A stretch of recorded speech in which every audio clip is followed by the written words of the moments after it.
Já, góður hlustendur, velkomin að Rauða borðinu á fimmtudagskvöldi. Klukkan er 8 og allt í góðu með það. Í kvöld er bara einn gestur, það er Drífa Snædal og við ætlum að ræða hvað getum við sagt, stöðuna í stéttabaráttunni, svona átök sem eru að verða sýnilegri á milli fyrirtækjaeigenda og verkalýðshreyfingarinnar með svona undir stjórn seðlabankastjórans.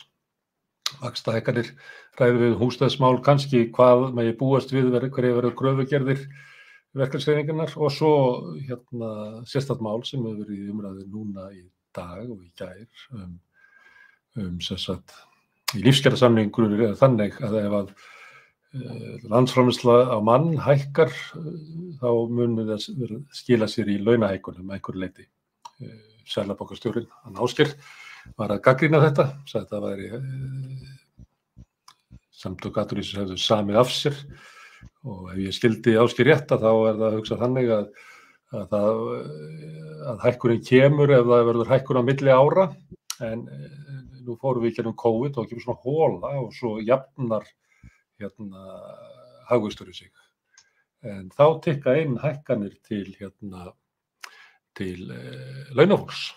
Og Ásgeir segir að þetta sé einhver hugsunarvilla vegna þess að það ætti náttúrulega kannski að miða frekar við upphaf tímans þegar að lífskjarasamningarnir voru gerðir. Ef að byrja þarna að Drífa, hvað segirðu þetta? Er launafólk að fara að fá hækkanir sem að má kannski rekja til svona hugsunarvillu hjá Halldór Benjamín og félögum í SA? Já, sko, við höfum náttúrulega gengið í gegnum svona hæðir og lægðir hérna í efnahagslífinu. Þessi samningur er gerður 2019 og það er rétt, sko, þessi komin inn þessi hagvaxtarauki, áskaplega þjált orð. Sem þýðir það ef landsframleiðsla fer eitthvað hækkar þá fær fólk hækkun á launum og þetta er svo sem alveg skynsamleg nálgun af því að það þýðir það að launafólk fær sjálfkrafa hlutdeild í framleiðnu aukningu. Auðvitað eru við með var samdráttur, síðan kemur hagvöxtur eftir það, svona catch-up effekt.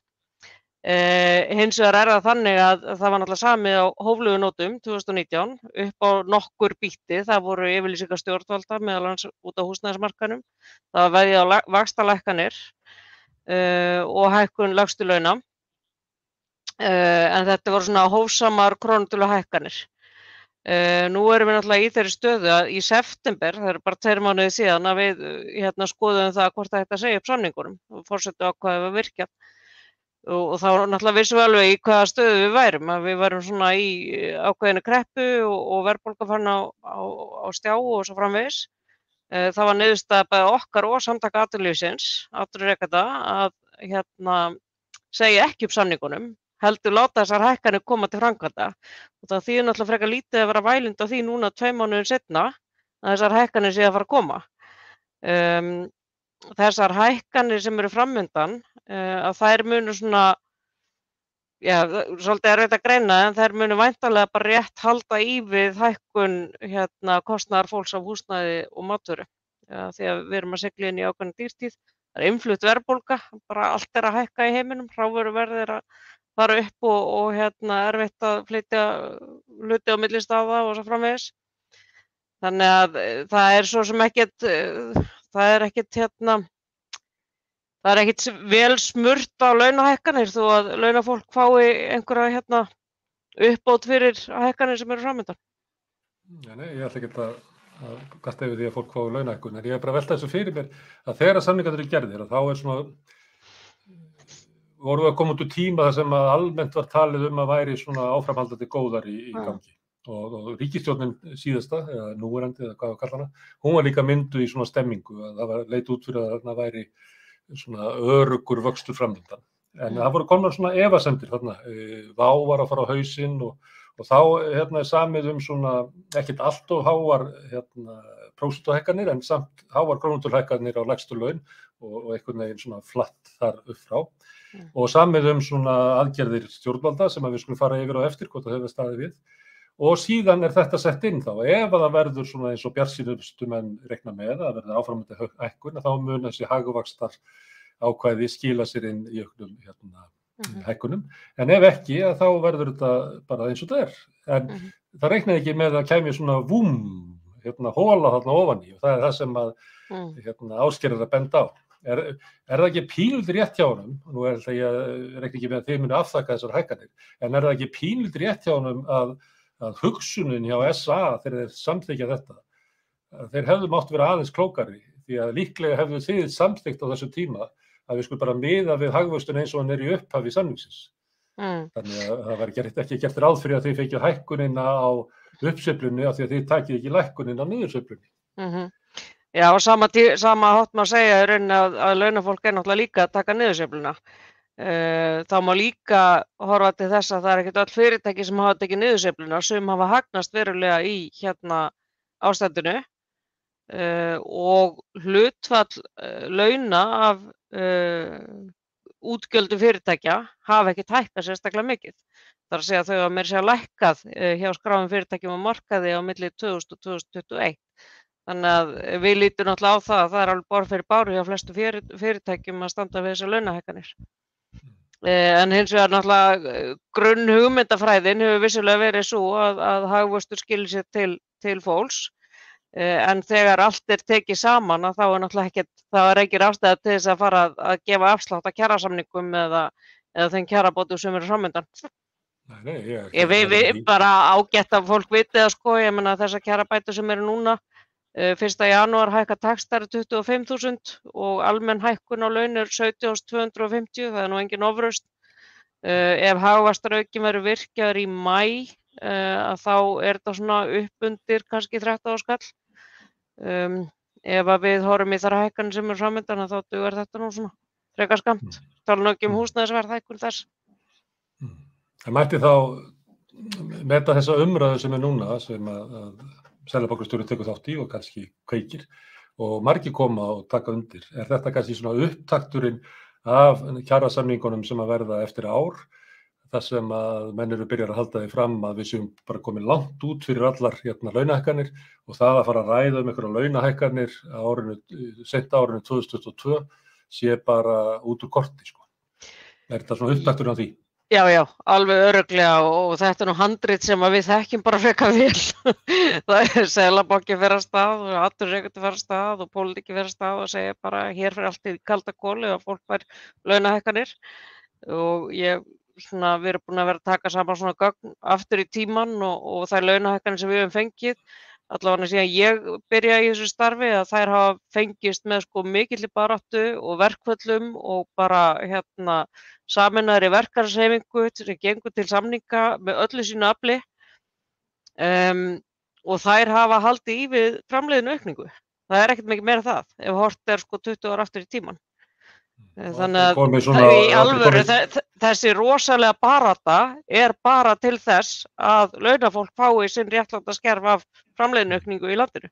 Það er ekkert umfram það. Og þú manst ekki eftir að við komið á aðalfundi Seðlabankans ræða frá Seðlabankastjóra sem talar að nú sé tækifæri til þess að hækka laun og eitthvað slíkt. Það var aldrei komið til að hækka laun frá... Ég hef einhvern veginn aldrei orðið verið við það. Það er mjög skrítið. Hvorki frá atvinnurekendum, stjórnvöldum eða Seðlabankanum að nú sé nú aldeilis færi til að gefa í og hækka laun. En fyrir hvernig er Seðlabankinn þá að vinna? Er Seðlabankinn svona er það bara innbyggt inn í, hann á að halda niður í verðbólgu, hann á að verja eignaverð eins og sást til dæmis í samdrættinum í COVID, ekki bara hér, heldur allan heim, að bara hækkar eignaverð inn að auðugu.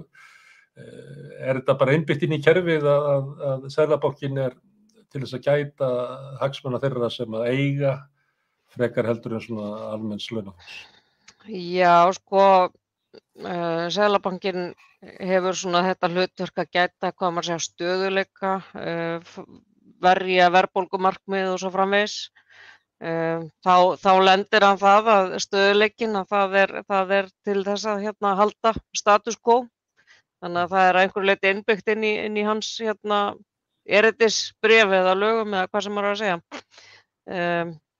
Þannig að það er rétt. Við tölum ekki það. Mér dettur í hug að segja þetta að Warren Buffett, hann segir að það er engin tap á því að veðja með hagkerfinu, og í þessu felst náttúrulega það að allt hagkerfið, Seðlabankinn og allt batteríið til þess að verja hagsmuni hlutabréfaeigenda. Það er að verja hagsmuni þeirra sem eiga fyrirtækin. Það er bara eiginlega hlutverk Seðlabankans að gæta þeirra hagsmunum. En við oft í fréttum og svona þá talað Seðlabankan sem svona hlutlaust fyrirbrigði.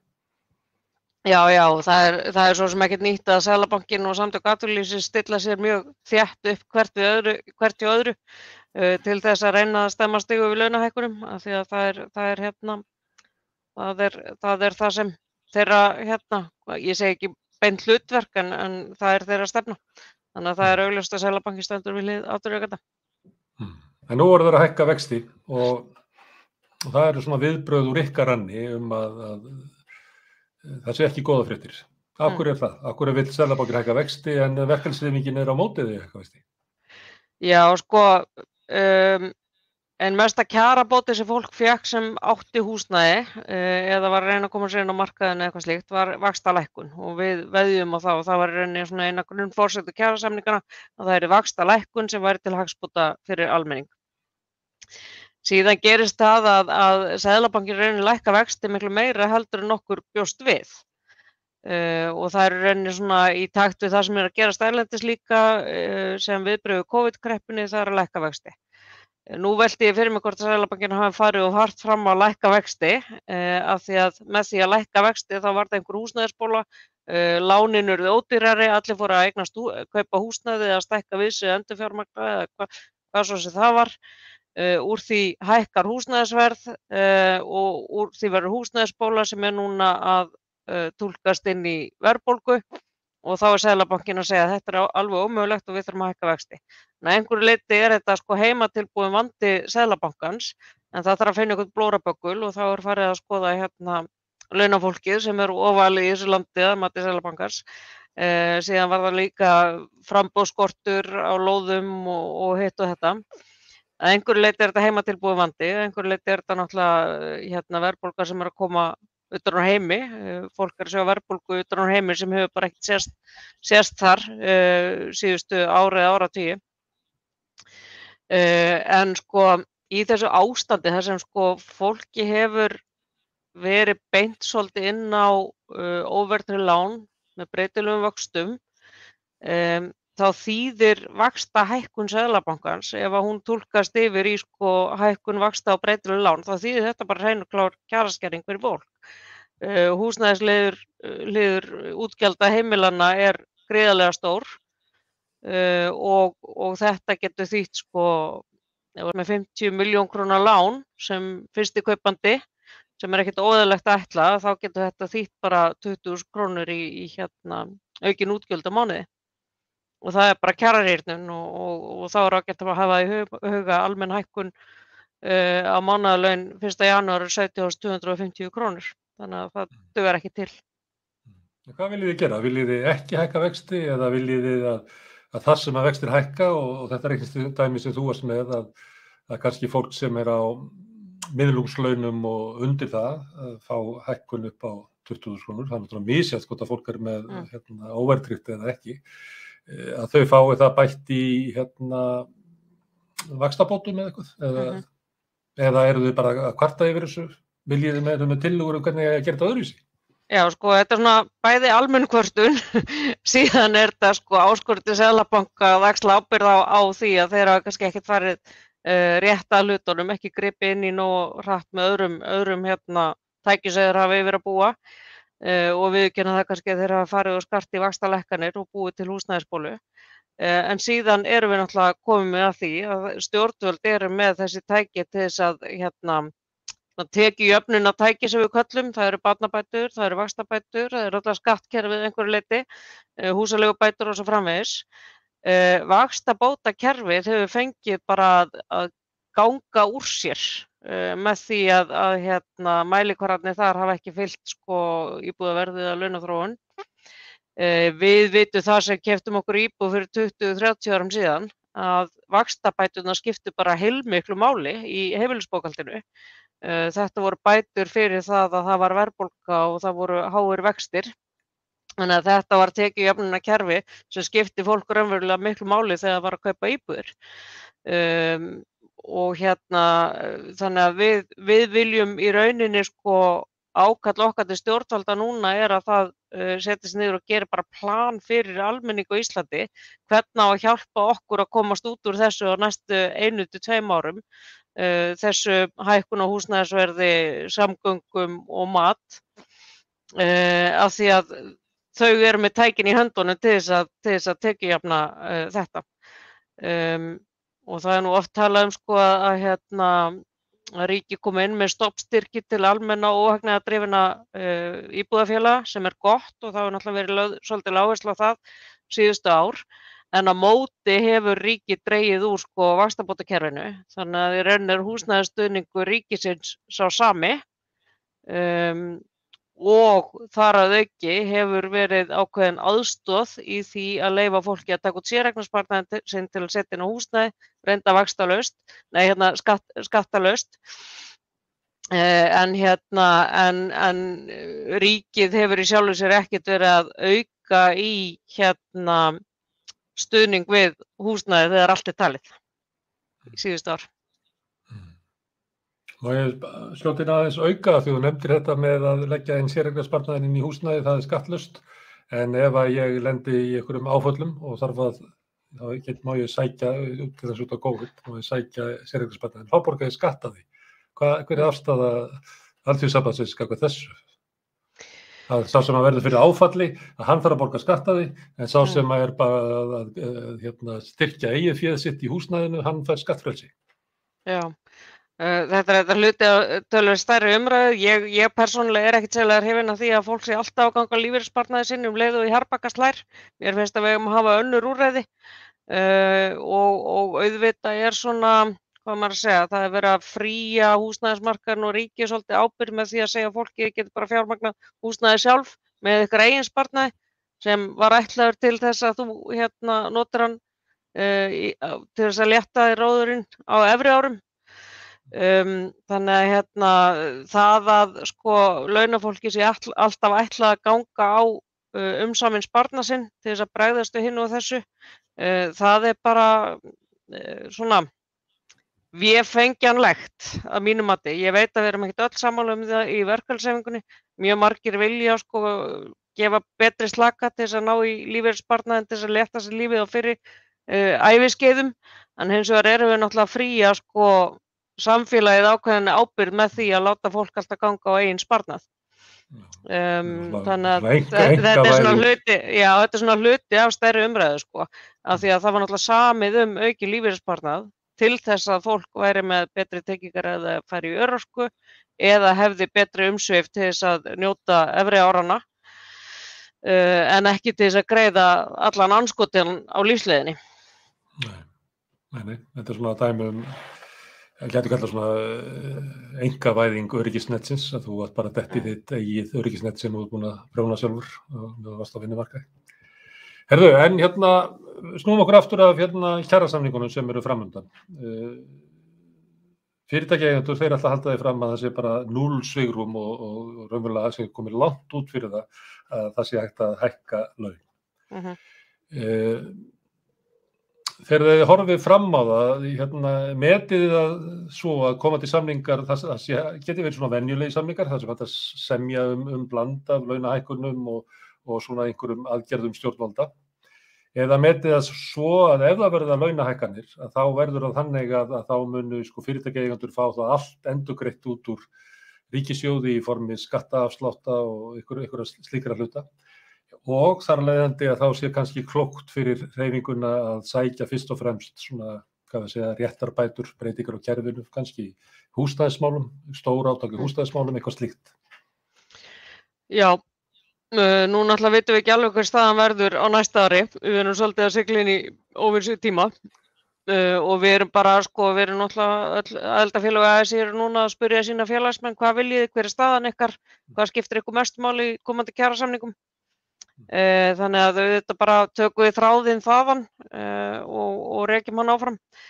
Ég er ekki á svona hver niðurstaðan heldur svona kannski bara ef þú getur svona rætt það svona hvað Hvers svona landslag eru við að skoða? Hvað er á hlaðborðinu sem að þeir eru að skoða? Já, þá vil ég fyrst segja eins og ég sagði áðan sko að fyrirtækin eru mjög vel í stakk búin til þess að mæta launahækkunum. Það er ekkert alveg sama hvort maður talar sko verslunina eða ferðaþjónustuna. Hins vegar held ég að það sé mjög áþreifalegt fyrir alla að húsnæðismarkaðurinn er alveg rosalega veigamikil þáttur í lífskjörum almennings.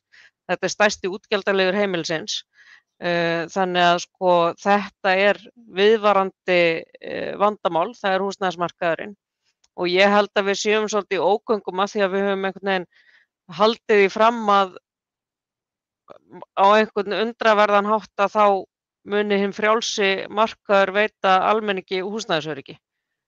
Það er ekki rétt. Við þurfum að nálgast þetta frekar þannig að það er allir rétt á húsnæðisöryggi, allir rétt á þaki yfir höfuðið á viðráðanlegum kjörum og við berum held ég niður þar á næsta ári að húsnæðismarkaður verður rosalega stór þáttur í okkar kjaraviðræðum við stjórnvöld.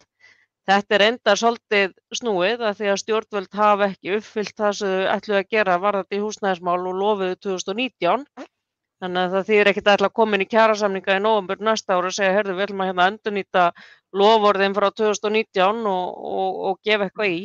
Það gera nú stjórnmálamenn í öllum kosningum, sko. Það er bara komið með alveg óspjölluð loforð frá síðustu kosningum og þeim er stemt á borðið. Ég veit það, en hins vegar sko mín skilaboð til stjórnvalda hafa verið sko ef að þið ætlaði að vera trúverðug við kjarasamningsborðið og koma með eitthvað þangað til þess að leysa samninga næsta haust, þá verður þið líka vera búin að sýna það að þið ætlið að fara í þessa vegferð. Þannig að þið verðið að vera búin að gera einhver ráðstafanir fyrir áður en kemur að kjarasamningum til þess að vera bara trúverðugur partner í þessu samtali. Má ég þá spyrja, hvað er það sem í húsnæðismálunum sem að stjórnvöld stóðu við og hvað stendur út af? Stjórnvöld stóðu við það að setja meiri pening inn í styrkjakerfið til óhagnaðardrifinna leigufélaga inn í loforð. Tóku það af þeim sem fengu vaxtabætur? Já, að einhverju leyti, já, vaxtabótakerfið hefur fengið að halda áfram að ganga úr sér á þessu tímabili.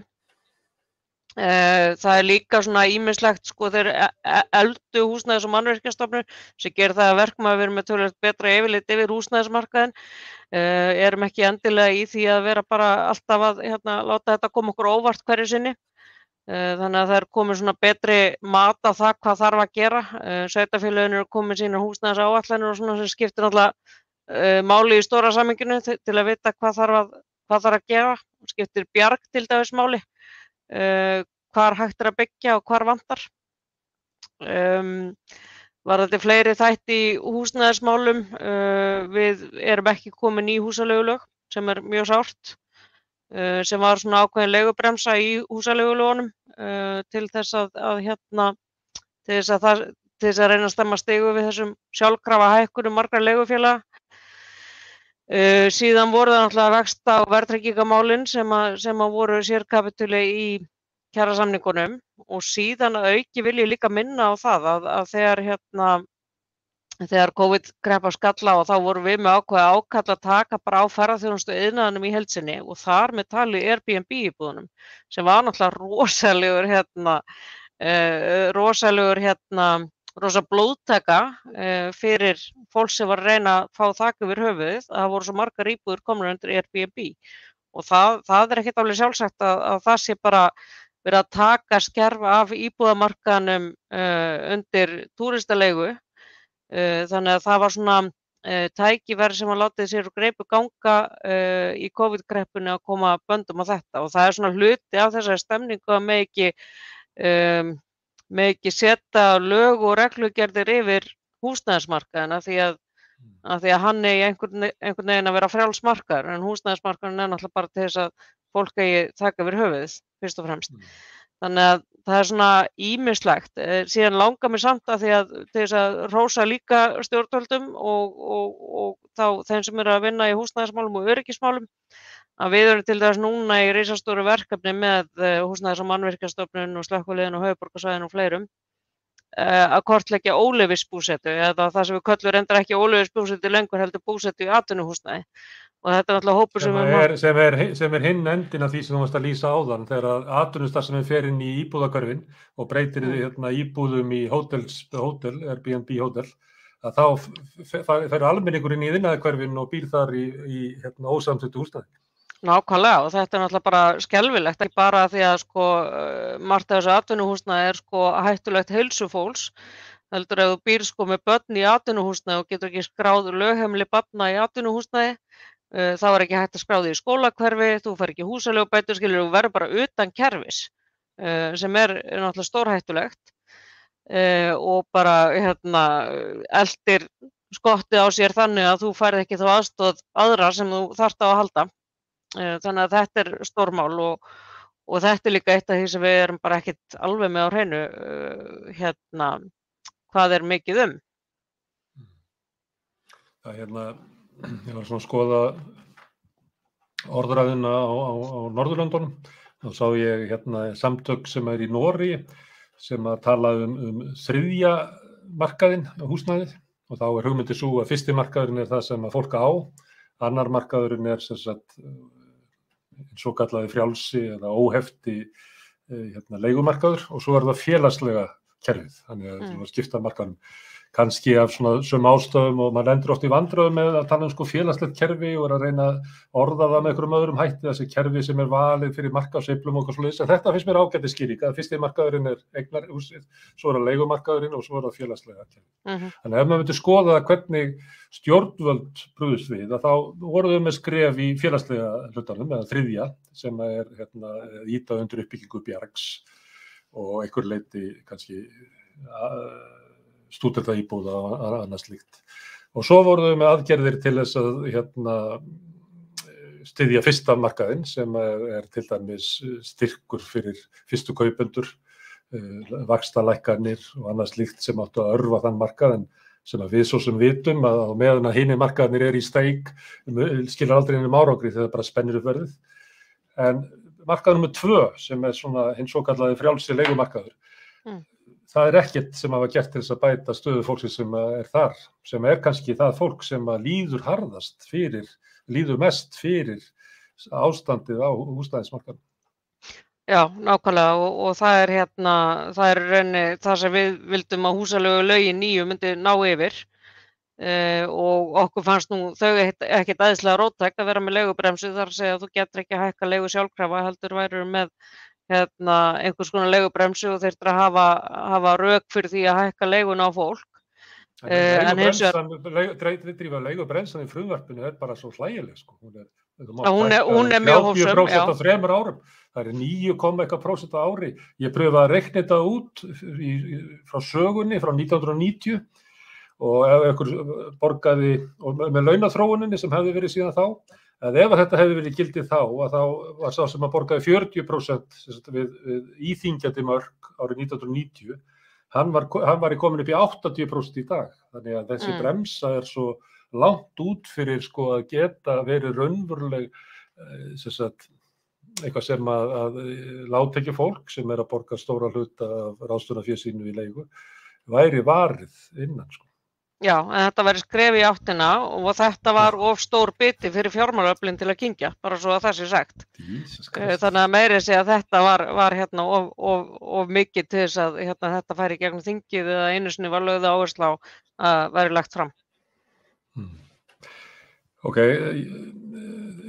mætti ég draga ályktun af þessu sem við erum að ræða núna að húsnæðismál verði svona á oddinum í næstu kjarasamningum í kröfugerð verkalýðsfélaganna? Ég held það alveg örugglega að húsnæðismál verði stórliður í því enda held ég að það verði töluvert margir í vandræðum á næsta ári út af vaxtahækkunum núna og út af bara hækkun á húsnæðismarkaðnum. Þannig að þetta er bara alveg risastór þáttur í lífskjörum fólks. En hvað erum við að tala svona stórar kröfur? Það er svona í sögunni þá er talað júnísamkomulagið sem var upphafið af því að Breiðholtið var byggt og Braggahverfunum og Höfðaborginni útrýmt og öðru slíku.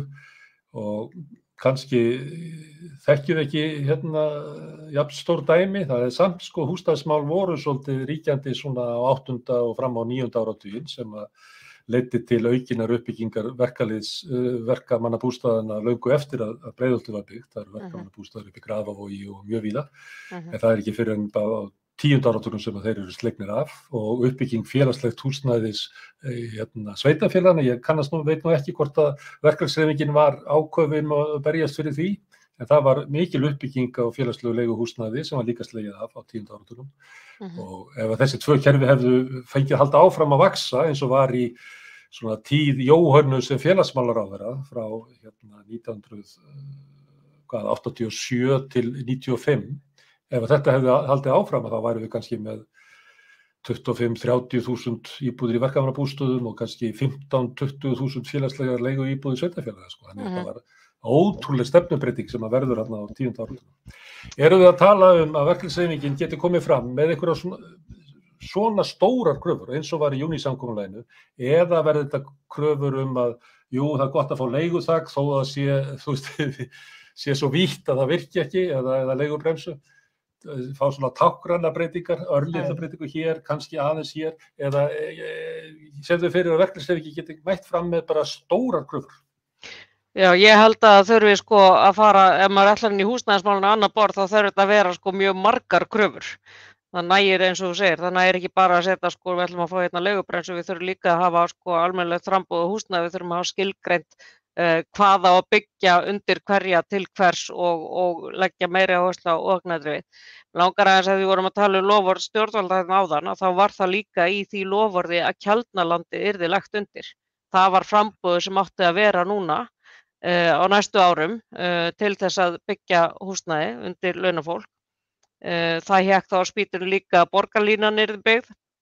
Þannig að í rauninni væri fólk í sko mjög góðum samgöngum við Keldnalandið. Það átti líka að vera inn í því að 25% af Keldnalandinu færu undir svona non-profit íbúðir til þess að það væri skilgreint alveg örugglega. Þannig að sko það voru töluvert stór loforð þarna, þau hafa ekki gengið eftir. Við vitum það að Keldnalandið komið í eitthvað sko eitthvað undarlegt byggs núna og lítið gerst þar. En þetta eru margþáttar kröfur og eins og þú segir sko, það þarf að taka á þeim sem eru eigendur og þeirra afborgunum og lánum og þá erum við með vaxtabótakerfi. Það þarf að taka á leigjendum að þeir séu varðir og það sé viðurkennt í lögum að þeir séu ekki endilega jafnfætis leigusölum, að það sé valda misræmi þar og það þarf að verja leigjendur sérstaklega. Og síðan erum við að tala sko frambúið og lóðum og hvernig að nýta það og hvar á að byggja og fyrir hvern og hvernig. Hluti af þessu líka og það voru töluverðar umræður það þegar við tókum miklar umræður húsnæðismálin 17, 18, 19. Það var að vera með einhver svona bráðabirgða húsnæði sko sem að hefur verið gert í sumum borgum sem eru algjörlega þenjast út af því að Reykjavík ekki eina borgin sem er í þessum vandræðum eða íbúar Reykjavíkur. En það líka svolítið varasamt af því að sko ef maður fer í sögu verkalýðshreyfingarinnar og aðkomu hennar á húsnæðismálum þá hefur alltaf verið viðkvæðið. Við erum að byggja góðar íbúðir fyrir fólk, við erum ekki að slá af kröfum, fólk vinnandi fólk á alltaf besta skilið. Það var skilið að vera sko í aðgengilegu húsnæði sem er ekki einhvers staðar á jaðrinum einhvers staðar, bara gott húsnæði þar sem fer vel alla, örugt. Þannig að ég hef alltaf verið svolítið hikandi við að vera í einhver svona skítamixi og reddingum, af því að þessar reddingar hafa þá tilhneigingu til þess að vera sko eldamann, þessar reddingar sem áttu að vera í 5 ár verða kannski í 30 ár og þá erum við komið með fólk sem býr við í húsnæði sem mætir ekki þeim stöndurtum sem við viljum mæta að öllu jöfnu. Já, ég nefndi áðan Höfðaborgina, hún var einmitt svoleiðis bygging, það var byggt í húsnæðiskreppunni í stríðinu, með minnir að það verið byggt 1942. Júní samkomulagi 64, 22 árum seinna, snerist meðal annars að bjarga fólki út úr þessu, því að þá var þetta meira fúið og mörg sem að þekkja sögur af þessu, þar sem að fólk bara steig niður úr gólfið og það var rottugangur og þetta var hryllilega húsnæði og svo leiðu kannski ég segi ekki 10 ár, en kannski svona 6 til 10 ár þangað til að fólki í Höfðaborginni var komið í þokkalegt húsnæði upp í Breiðholti. Þannig þetta tók Mér kannski 30 langar ár. líka aðeins að ræða þetta, því það fer alveg rosalega töðar á mér að fólk heldur einhvern veginn að unga kynslóðin sé allt öðruvísi í dag heldur en hún hafi verið bara alltaf áður. Og það eitthvað svona hugmynd það að ungt fólk vilja helst ekki verið í föstu ráðningarsamböndum, heldur bara svona í einhverju harki hér og þar. Ég hef ekki heyrt neitt vera að kalla eftir að segja sig frá öryggi þess að vera með ráðningarsamninga og síðan þessi hugmynd að ungt fólk þurfi ekki jafnmarga fermetra á aðrir. Og ég heldur ekki að kaupa það að ungt fólk vil ekki hafa möguleika að bjóða fólki heim til sín og halda matarboð og búa vel á börnunum sínum og allt það. Þannig að það eru svona ýmsir pittir í þessari umræðu sem þarf að varast alveg sérstaklega og sýna þennan metnað sem hefur verið sýndur bara í síðustu áratugi.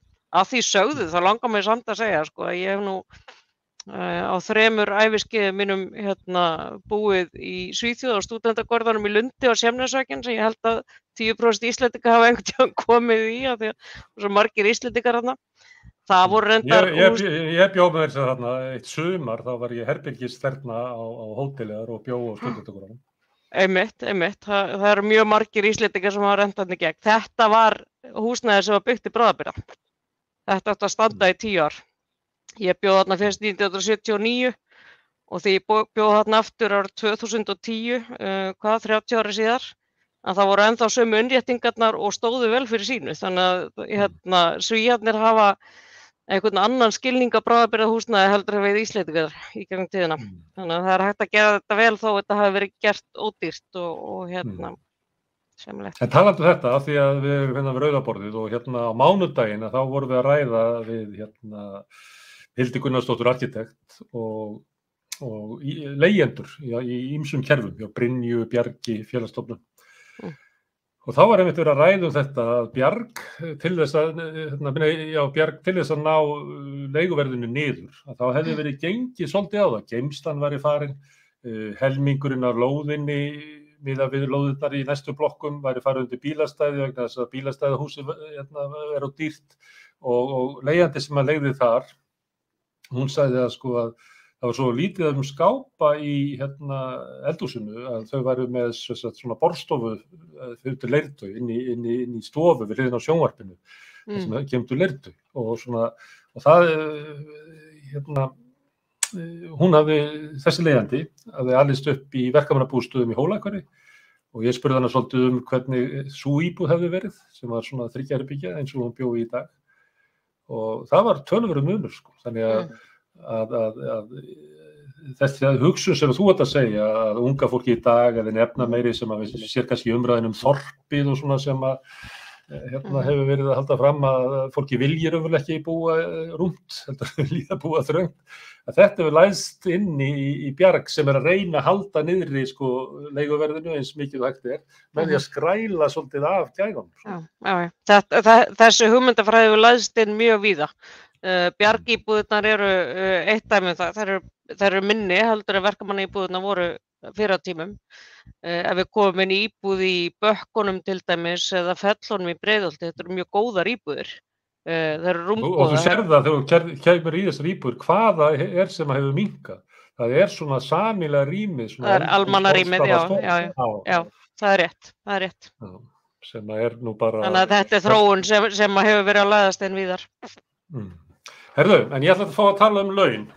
Sko, ferðaþjónustan stendur illa og fyrirtækjaeigendur munu koma fram og segja bara þessi tómtmál að tala hækkun til þeirra. En svo eru aðrir geirar sem að ganga bara mjög vel og bara þar bara góðari. Kreppar kom ekki í verslun átti bara stórkostlegt ár í fyrra til dæmis, það nú kannski aðeins minnka núna, en þess að nú eru Íslendingar byrjar að ferðast erlendis, en það var stórkostlegt fyrir verslunar að fá Íslendingarna að eyða öllu, byggingarverslanir niðurgreitt iðnaðarmanna vinna og pallaefni var bara uppselt, man ekki hvort það var í júní eða eitthvað svoleiðis, þannig að fyrirtæki standa mjög ólíkt. Hvernig ætlar hérna verkalýðshreyfingin að mæta þessu? Á að miða kauphækkanir við þann sem að síst getur borgað, eða á að miða við eitthvað meðaltal, eða á að miða við þann sem að best getur borgað? Ég man einhvern tímann sagði maður mér að sko reglan á Íslandi væri sú að við borguðum laun eins og það fyrirtæki sem að gæti borgað lægstu launin, svo þau bara launafólki bara að flýja land eða þyrfti ekki. En í Skandinavíu væri reglan sú að við borguðum laun eins og þá sem getur borgað best og þau fyrirtæki sem ekki geta að lifa við það, þau getur bara farið. Já. Fyrst vil ég segja að það ekki ferðaþjónustan sem á ráða launasetningu á Íslandi og það náttúrulega kannski í takt við þess að þú ert að segja að ferðaþjónustan náttúrulega ekki sérlega burðug nú mundir, eins og eru flestir aðrir póstar frekar burðugir. Ég meina útgerðin gengur vel, álverð í heiminum er sæmilegt og álfyrirtæki ganga vel og og verslunin eins og nefni verslun og þjónusta. Þannig að auðvitað munum við miða við það hvað gengur vel og hvað til skiptana. Ferðaþjónustan náttúrulega svolítið bastarur og það svolítið merkilegt að hugsa til þess að það var sko þriðjungur á útflutningi á Íslandi var ferðaþjónustan eða erlendu tekjum, en hins vegar var verðmætasköpunin í ferðaþjónustu ekkert rosaleg, því að þetta var meira og minna svona, ekki meira og minna, töluvert af þessu var bara innflutt svona gegnum streymi, það var bara verið að kaupa fleiri leigubíla og svo framvegis, þannig að hrunið í ferðaþjónustu hefur ekkert endilega skilað sér í þeim samdrætti sem að maður hefði haldið að ætti að vera. Þannig að sko ferðaþjónustan láglauna stétt allsstaðar í heiminum. Það hvergi þannig að ferðaþjónustan sé eitthvað svona drifkraftur til stóraukinna lífsgæða launafólks þar sem ferðaþjónustan mjög áberandi. Þannig að það mjög varasamt að við séum að fara að leggja ofur áherslu á ferðaþjónustu sem okkar svona, hvað maður að segja, helsta útflutningsgrein. Þetta ágætt með, en þetta á ekki að stýra okkar efnahagskerfi eða launasetningu. Því við skulum líka hafa í huga að þeir sem vinna í ferðaþjónustu, þeir alveg að borga sem húsaleigu og þeir sem eru að vinna í álveri eða fiskvinnslu. Þannig að auðvitað tökum við mið af því hvað kostar fólk að lifa og látum ekki verst settu greinin að stýra því hvernig launasetningin á að vera.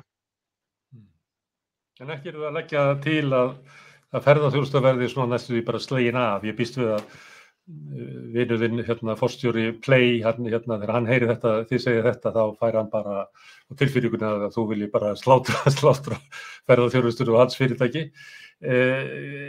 Væri verkalýðshreyfingin til í að horfa á það að tímabundið eða einhver tíma þá væri ferðaþjónustan styrkt sérstaklega til þess að koma sér upp á lappirnar? Já, það fyrir eftir hvernig á það litið hvort að það sé ekki verið að styrkja ferðaþjónustuna sérstaklega nú þegar með óheftum aðgengi og okkar auðlindum þess að þurfa að borga sérstaklega fyrir þeir. Ferðaþjónustuna að sælja Gullfoss og Geysi, ferðaþjónustuna að sælja ekki Bláa lónið heldur Jökulsárlón og Norðurljósin og ég veit ekki hvað og hvað. Sko ferðaþjónustan náttúrulega mjög mikilvæg en hún á ekki að vera það sem við leggjum ofur áherslu á fyrir okkar afkomu á Íslandi. Þetta á að vera hliðarbúgrein, mikilvæg hliðarbúgrein, en við í vandastöddu, við ætlum að leggja við allt okkar efnahagslíf út frá ferðaþjónustunni. Þá erum við viðkvæmari fyrir sveiflum, við erum viðkvæmari fyrir áföllum, eins og hefur sannarlega sýnt sig. Þannig að ég myndi svona reyna að veðja eitthvað annað þó að vissulega sé ferðaþjónustan mikilvæg aukabúgrein. Hún bjargaði Íslendingur náttúrulega frá síðasta hruni, ferðaþjónustan. Já, að einhverju leyti, já. Það var nú reyndar líka gengisbreytingar gerð það verkum að við fengum meira fyrir útflutningsvörurnar okkar, ekki bara ferðaþjónustuna. Kæmi til greina að stilla gengið þannig að ferðaþjónustan gæti lifað? Já, ég veit það nú ekki, ég nú ekki rosalega hrifin af því að fara að vaða inn í það sérstaklega, en við þurfum að finna eitthvað jafnvægi og svo náttúrulega líka ekkert að því að við auglýsum okkur sem land þar sem ferðaþjónustan gerð almennilega, þar að segjum bara hérna ætlum við að greiða almennileg laun og það kostar þá að koma til Íslands og versla við íslensk ferðaþjónustufyrirtæki af því að við ætlum ekki að slá af lífskjörum starfsfólks í ferðaþjónustunni. Ég veit ekkert hvort það kæmi mikið færri ferðamenn. Ég meina við erum með alveg ótrúlegt magn af ferðamönnum. Ferðamenn sem velja Ísland ekki af því að það sérlega ódýr áfengistaður, heldur fyrir aðrar upplifanir. Þannig að ég held að við ætlum að hafa metna. Svo þið skiljum ekkert í? Ekki að segja veðrið?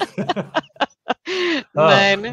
Ég reyndar ef ég byggi við 30 stiga hita mánuðum saman þá myndi ég nú borga ýmislegt fyrir að fá að koma í frí til Ísland, sko, út í það farið. Mikill hiti miklu meira ógeð heldur en mikill kuldi, það bara þannig. Herðu, Drífa, þú búin að vera forseti Alþýðusambandsins í 3 ár eða svo. Hvað ég ætla ekki að spyrja þig eins og gamalt fólk spurt, þú horfir yfir farin veg, en hvað hreyfingin í dag og fyrir 3 árum, hefur hún batnað, styrst, eða hefur hún bara versnað og jaðra við klofning? Það fer nú eiginlega allt eftir því hvernig á það er litið.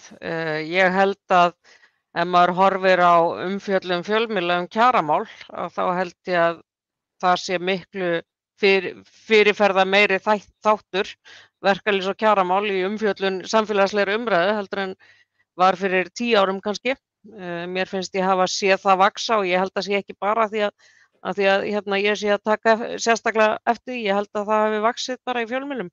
Við höfum verið að styrkja okkur í þekkingu mjög mikið, bæði með rannsóknum og greiningum og svona undirbyggja betur allt sem við höfum að segja, þjónustu okkar aðildafélög í því og svo framvegis. Við höfum haft mjög margar sterkar raddir í verkalýðshreyfingunni með mörgum sterkum röddum og mörgum sterkum karakterum koma líka átök, vissulega.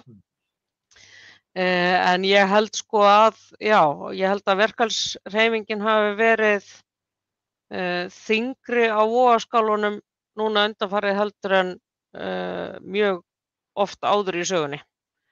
Svo að það sé sagt. Síðan náttúrulega ef ég horfi svona á þá tíð sem ég setti sem forseti, að þá var náttúrulega tímamótin þegar lífskjarasamningar voru gerðir og þær yfirlýsingar stjórnvalda sem fylgdu í kjölfarið, sem var svona ákveðið svona stefnuplagg sem við höfum verið að vinna úr síðan. Og síðan þessi, hvað maður segja, aukna þjónusta við fólk af erlendum uppruna. Þessi baráttu að fá viðurkenningu á því að fólk sem komið hingað til Íslands til þess að vinna ekki bara vinnuafl, heldur líka fólk sem með sín réttindi og áherslan á að uppræta félagsleg undirboð og svo framvegis. Þannig að það ýmislegt en það er ekki mér að þakka eða einhverjum öðrum einstaklingi, þetta bara hreyfingi sem hefur lagst árarnar. En heldur að sé möguleiki að hreyfingin mæti sterkari fram í næstu samningum? Heldur fyrir 3 árum? Við höfum alla möguleika til þess. Hreyfingin mjög sterk þegar hún sameinuð og síðan það verkefni að sameina okkur. Það fer eftir svolítið málefninu hvort það eitthvað svona sérstakt sem við getum sameinast að fara fram og þetta það verkefni framundan. Núna eru svona öll landssamböndin og öll félögin í sínu horni að svona pússa áherslur sínar og sjá hvað skóinn kreppir. Síðan það okkar í samninganefnd ASÍ og stjórn ASÍ að svona stefna fólki saman þetta og athuga hvort það séu sameiginlegir fletir. Alþýðusamband Íslands hins vegar ekki með samningsumboðið sem slíkt, en hins vegar eru Alþýðusambandið svona falin ákveðin verkefni í tengslu við kjarasamninga iðulega, hvort það eru forseti ákveðin eða hvort það eru svona einhverjir kaflar í kjarasamningum sem flestir eiga sameiginlegt. Kannski það sem við höfum verið að ræða húsnæðismál og eitthvað fleira sem líklega náist í svona breiðri samstöðu heldur en að hvert félag fyrir sig geti náð árangri. Nákvæmlega og það náttúrulega þessar kröfur gagnvart stjórnvöldum og þar ASÍ með töluvert mikilvægt hlutverk að vera þrýstefn gagnvart stjórnvöldum.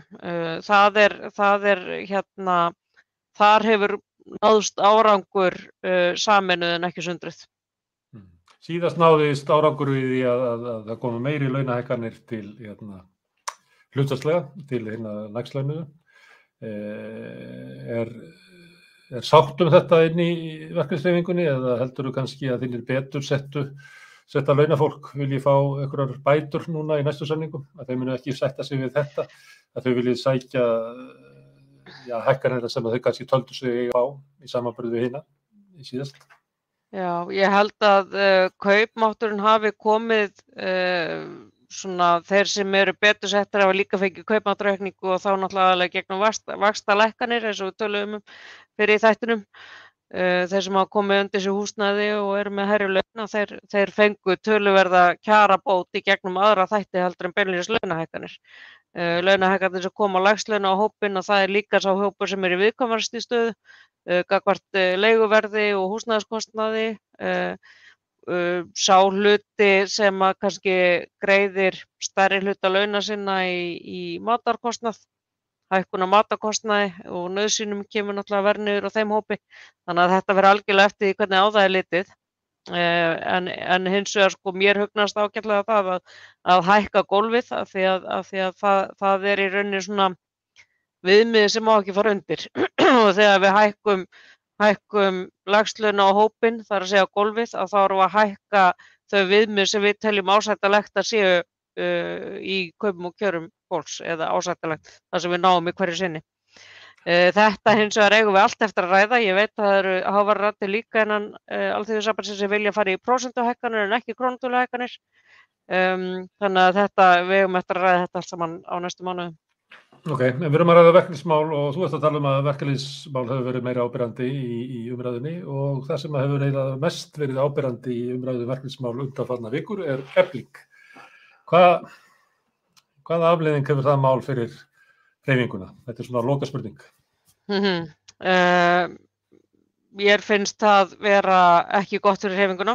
Það er að segja svona drastísk átök sem kristallast innan úr einu félagi og hafa smitandi áhrif. Þannig að ég svona almennt tel það að við ættum að reyna að eiga ekki átökum innan hreyfingarinnar eins og nokkuð kostur er.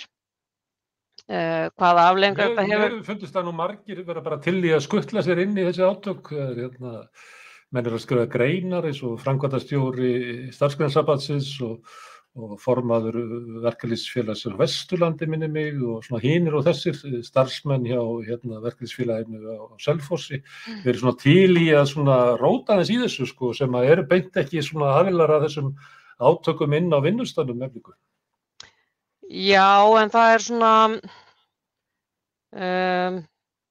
það eru ýmsir sem vilja halda mörgum atriðum til haga og auðvitað er verið að reyna að skrifa sögu átaka alltaf þegar þau eiga sér stað, hvað er rétt og hvað er ekki rétt í þeim. Auk þess hafa sko starfsmenn stéttarfélaga verið dregnir inn í málin og starfsmenn stéttarfélaga svona hafa orðið sárir út af umræðunni og orðið mjög verð við það og þeir hafa ekkert endilega átt að skilja að vera settir undir þann flokk að vera hvað maður segja, of alið fólk á skrifstofum stéttarfélaga allt land. Það er ósanngjörn gagnrýni að mínu mati. En hvaða áhrif þetta hefur til lengri tíma þá eftir að sjá hvernig það bara artar sig. Ég vona að þetta mun ekki hafa áhrif inn í kjarasamningana. Því að ef við erum ekki sameinuð inn í kjarasamningana næsta ári þá berum við minna á bítum og náttúrulega okkar skylda fyrst og fremst að hugsa okkar félagsmenn og launafólk á Íslandi. Þetta er öflugasta vélin inn í verkalýðshreyfingunni, þetta er dagsbrún og sókn og allt það dæmi og ef við horfa yfir söguna þá eru kannski stærstu sigrarnir unnist með verkalýðsbaráttu þessa hóps sem að núna er inn í Eflingu. Þannig að þetta er